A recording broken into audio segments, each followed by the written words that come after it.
Good morning. So today's topic is the power and purpose of dreams. On a snowy morning in mid-March of 2020, as the pandemic lockdown began, I woke from a powerful dream. I learned later that morning that due to the lockdown, I had just lost my part-time job. In the dream, which I called messenger bag, I carried all my work, past, present, and future. I kept putting the heavy bag down, forgetting it, as I searched in the dream for a way to get fed. Well, I felt the dream was a very clear message to take advantage of this unexpected time to focus on my writing. First, I converted 80 articles of 108 that I'd written for Atlantis Rising magazine into a 2-volume Skylore anthology. After that, I had mastered somewhat the software for that project, so I intended to do the same thing with articles published on dreams in the mid-2000s. But I was captured by a muse, a guide, an angel, something, and my writing journey took a very different turn. That included more amazing dreams and a powerful 7-step process for working with dreams and synchronicities that had been revealed in a dream. I dove back into earlier studies, research, and practices, and in the process recalled a famous story from a book titled Synchronicity by C.G. Jung, the famous Swiss psychiatrist. That story provided a wider lens and inspiration for symbol and synchronicity. It's a favorite story of mine about a golden scarab, which is a stunning example of how dreams and synchronicities conspire to wake us from a state of unconsciousness. The event in the story was also key to the genesis of Jung's now famous concept of synchronicity. I relate the story in Dr. Jung's own words of a young woman patient of his who was at a critical juncture in her treatment. Quote, "My example concerns a young woman patient who, despite efforts made on both sides, proved to be psychologically inaccessible. The difficulty lay in the fact that she always knew better about everything. Her excellent education had provided her with a weapon ideally suited to this purpose, namely a highly polished Cartesian rationalism with an impeccably geometrical idea of reality." Isn't that a great sentence?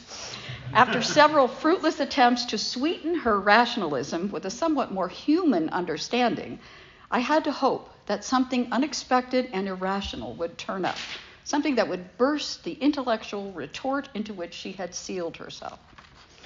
Well, Dr. Jung said, I was sitting opposite her one day with my back to the window, listening to her flow of rhetoric.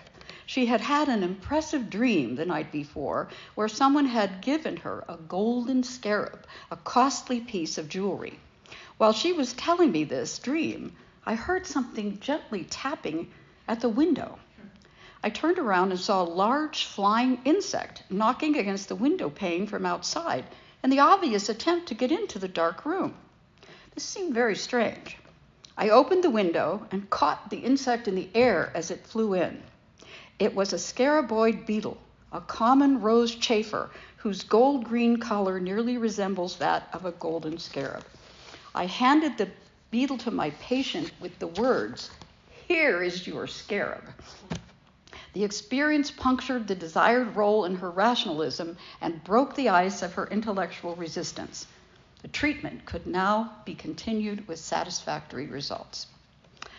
I realized at that point, although somewhat dimly then, the importance of linking waking and sleeping symbolism. A month later, I was hard at work on the book and suffered a crisis of confidence and self-doubt. There would be many. The next morning, I had another amazing dream about a golden elephant, huge and clad in gorgeous garments like the Hindu god Ganesh, that leaped across a seemingly impossible crevasse. That dream, told and interpreted in the book, felt like serious encouragement. And so I persisted every day for a year when I rose and wrote. Along the way, I investigated dream research, critical to health, well-being, and spiritual growth. I was also drawn into the heady topics of quantum physics and consciousness and the nature of reality and the psyche. But before I get ahead of myself, let's pause and back up a bit. Heeding the messages in dreams stretches far back in time. 3,000 years ago, the Upanishads, Hindu sacred texts, described dreaming as a higher state of consciousness than the waking state. Indigenous shamans around the world consider dreams to be important messages from the spirit world. These native healers and teachers interpret dream symbols, clarifying and illuminating the spiritual lives of their communities.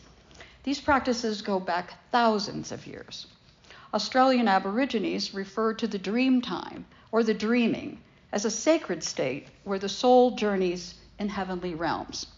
Through concentration and breathing, Aboriginal shamans claim to enter dream time at will, performing consciously in this state while awake.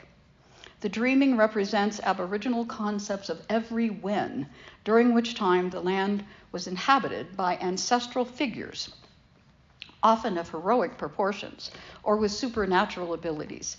These figures were often distinct from deities, as they did not control the material world and were not worshipped, but only revered. The concept of the dream time has become a part of global culture. In her book, Earth Medicine, Ancestors' Ways of Harmony for Many Moons, Jamie Sands, a member of the Wolf Clan Teaching Lodge, who has ancestors from Cherokee, Seneca, Choctaw, and Mohawk tribes, says, quote, "In ancient times, our people had dreamers who were honored members of the tribe because of their abilities of seeing. The dreamers could assess the needs of the tribe and envision successful outcomes of the hunt, harvest, or journey. The clan mother, who is guardian of the dreamers, seers, and oracles, is called Luxfar woman." I love that. Tibetans have a long tradition of working with symbolic dream messages. Tibetan Bon faith healers, who were ancient shamans, used dreams to read the relationship between the spirits and humans and to diagnose diseases. Bon was the very early belief system of Tibet's indigenous people before Buddhism arrived from India. There were also independent dream tellers who were women who served as court psychics. The practice of dream yoga has been used in Tibet since ancient times and is still considered an important aspect of medical analysis and mind training. Chang Tzu, that was a hard one to say too, Michael, a Taoist seer, wondered like Shakespeare if all of life was but a dream. Ashurbanipal, an Assyrian king from the 7th century BCE, considered dream elements to be like ciphers, symbols with distinct meaning. Poignant accounts have been shared of loved ones who paused by a dreamer's bedside to say farewell, appearing in a dream at what would later be revealed as the moment of death.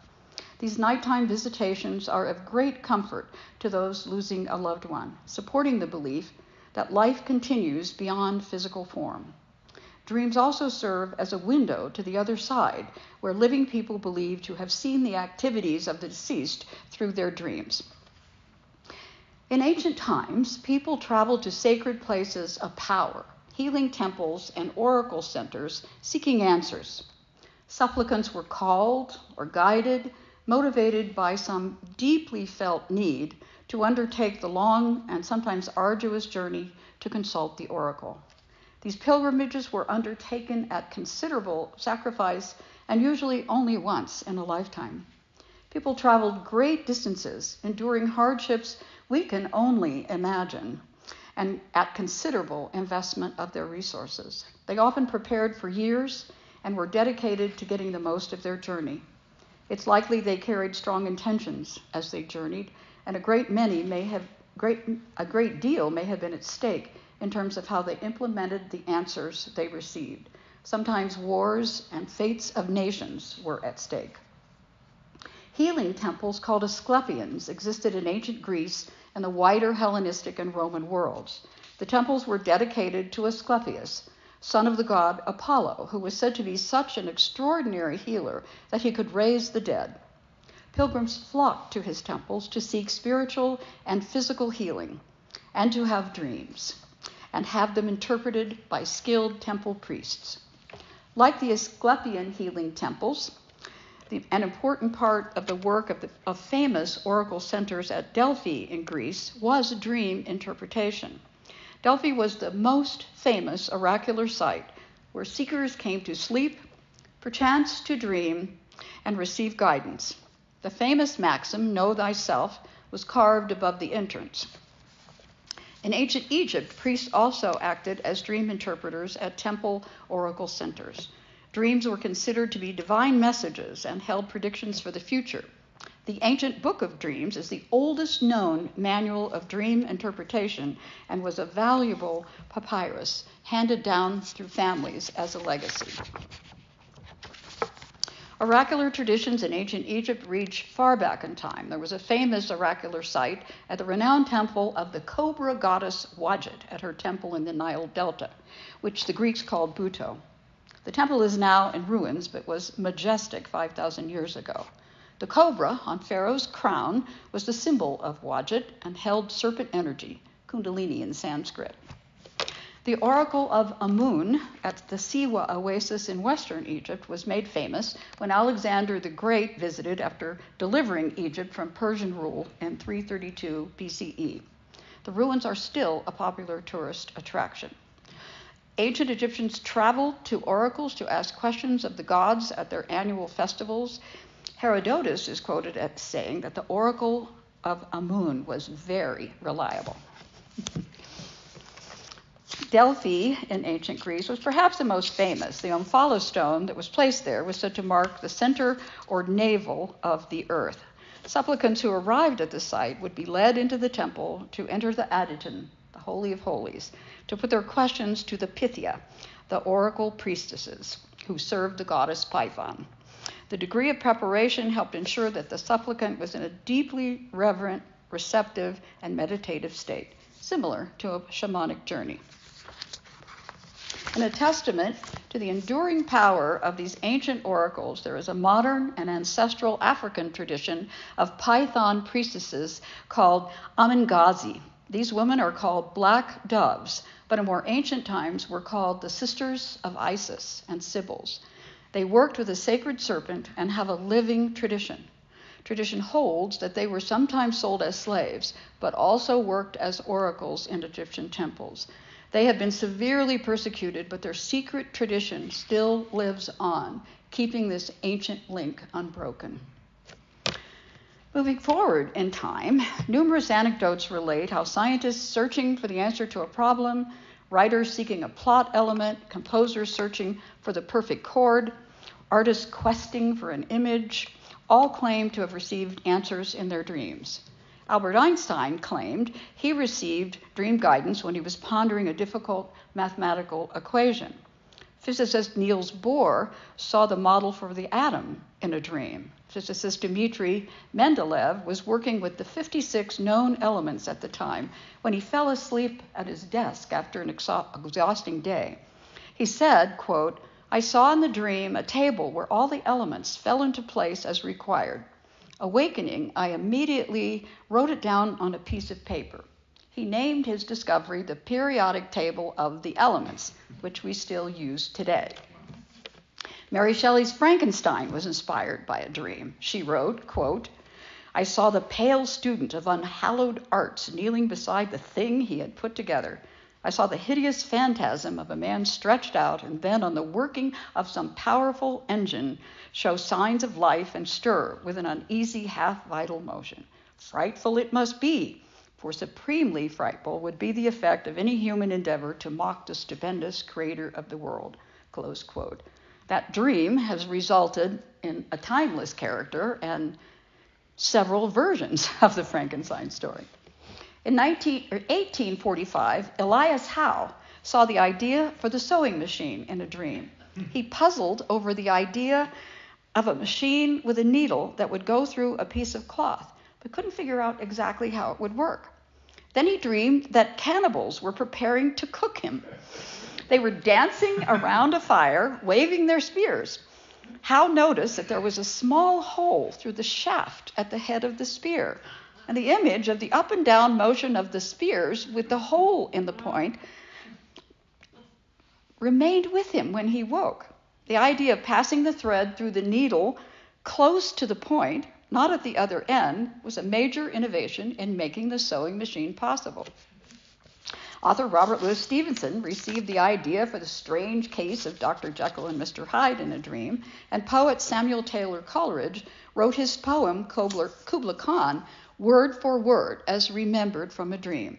As he was recording line 54, someone knocked at his door. He answered, and when he returned to his transcription, regrettably, the rest of the poem was lost. And this story illustrates the importance of capturing a dream immediately upon waking, as their presence can be fleeting. Director James Cameron reported that the title character in The Terminator was inspired by a dream he had while under the influence of a soaring fever. He dreamed of a gleaming figure of doom emerging from fire, a metallic skeletal monster with a fixed grin and burning red eyes. I've never seen the movie. Have you all seen the movie? Dragging itself across the floor with kitchen knives. Cameron said, I was sick and dead broke in Rome with a fever of 102, doing the final cut of Paraha 2. Perhaps the fever brought on the dream of the Terminator. And finally, I guess I have two more. A well-known story from the Bible of Joseph of Egypt and the coat of many colors. After his brothers sold him into slavery, Joseph ended up in Pharaoh's jail, where he established a reputation for interpreting dreams. One night, Pharaoh dreamed of 7 fat cows entering the Nile, emerging as 7 lean cows. Joseph interpreted the dream as a warning of 7 years of plenty that would be followed by 7 years of famine, and counseled the king to take heed. Genesis 41:17-27. Pharaoh followed Joseph's advice, and he rose to the important position of advisor. And this final story, renowned Virginia Beach psychic Edgar Cayce, who was known as the Sleeping Prophet, interpreted dreams while in trance. He paid as much attention to his dreams as his psychic visions and advised others to heed their dreams and invest time learning their language. In one of his trance readings, Cayce remarked, quote, dreams are given for the benefit of the individual, would he or she but interpret them correctly. And in another reading, he says, dreams come to individuals through the subjugation of the conscious mind, and the subconscious being of the soul, when loosed, is able to communicate with the subconscious minds of those, whether in the material or cosmic plane. As always, difficult to understand. But what he said there is exactly what I have written about in the book. So we've had oracles, dream temples. They no longer exist in the modern world. Instead, we have health spas and psychiatry, with the use of drugs to augment talk therapy with psychological counseling. Neither of these disciplines focuses on the spiritual quest. And we might ask, are dreams still relevant in the modern world? Can science and modern research offer any insight? Turns out, sleep is a dynamic and complex process that science is only beginning to understand. We spend roughly a third of our life asleep and 2 hours every night dreaming, whether we remember them or not. Excuse me. If we spend that much time sleeping and dreaming, these activities must be highly significant to our well-being. Neurotransmitters, nerve signaling chemicals turn off as we become sleepy, and chemicals that keep the brain active while we are awake, like norepinephrine and orexin, subside. Other chemicals that balance sleep and alertness interact to shift us from wakefulness to sleep.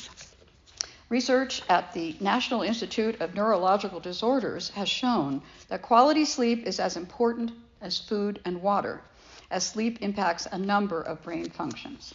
The brain and body are quite active during sleep.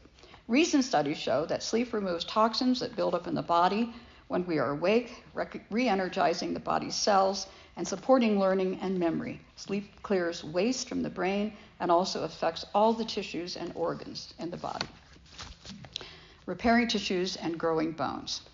Sleep deprivation studies have shown how essential both sleep and dreaming are to our mental and emotional well-being. Research subjects who were awakened during dreams and were unable to continue processing developed anxiety, emotional upsets, and other disorders in their waking life. Matthew Walker, PhD, is professor of psychology and neuroscience at the University of California, Berkeley, and director of the university's Center for Human Sleep Science. In his best-selling book, Why We Sleep, Unlocking the Power of Sleep and Dreams, Walker says, quote, scientists have known for some time that shorter sleep times are tied to heart disease and stroke. Mounting evidence also indicates that sleep deprivation leads to a higher risk of obesity, diabetes, depression, and Alzheimer's. Sleep helps memory retention and increases our ability and speed in learning facts and skills, making it important for everyone. Large population studies reveal a startling truth. The less you sleep, the shorter your life. Dr. Walker's research also confirms that sleep is the single most effective thing we can do to rest our brain and recharge our physical health each day. And he goes on to say, and above sleep, dreaming provides essential emotional first aid and is a unique form of informational alchemy. Shifting now to quantum physics, did I save the best for last?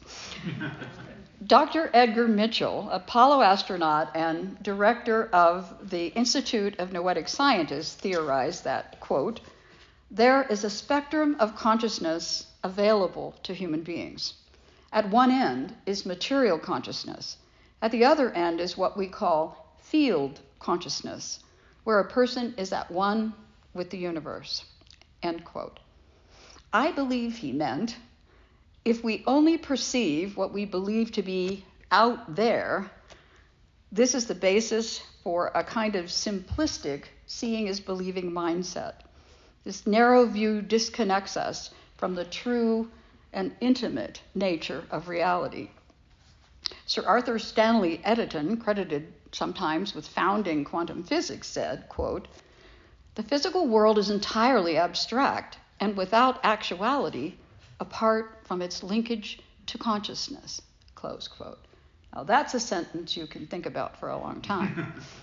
I believe what he meant by that is without someone to participate in the physical world and give it meaning, what we call reality would only be dancing particles of light.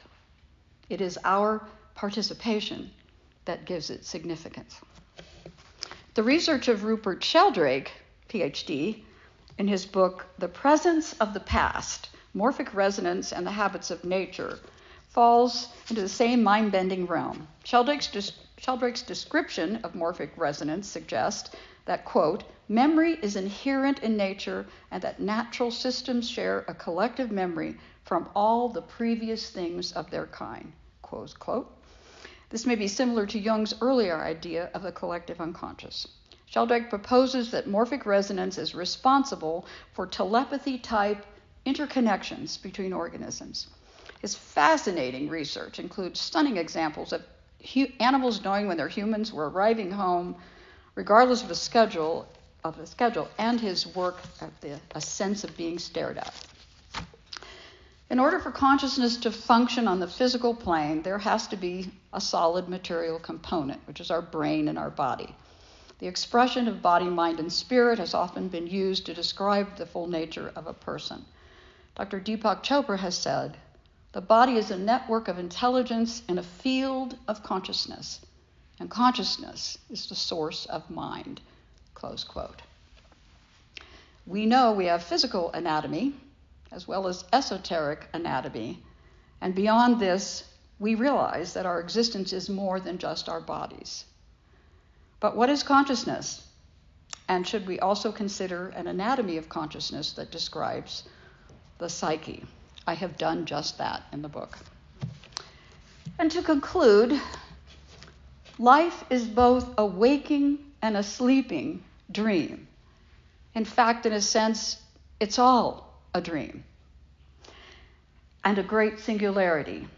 As the great Sufi poet Rumi said, you are not a drop of water in the ocean, you are the entire ocean in a single drop.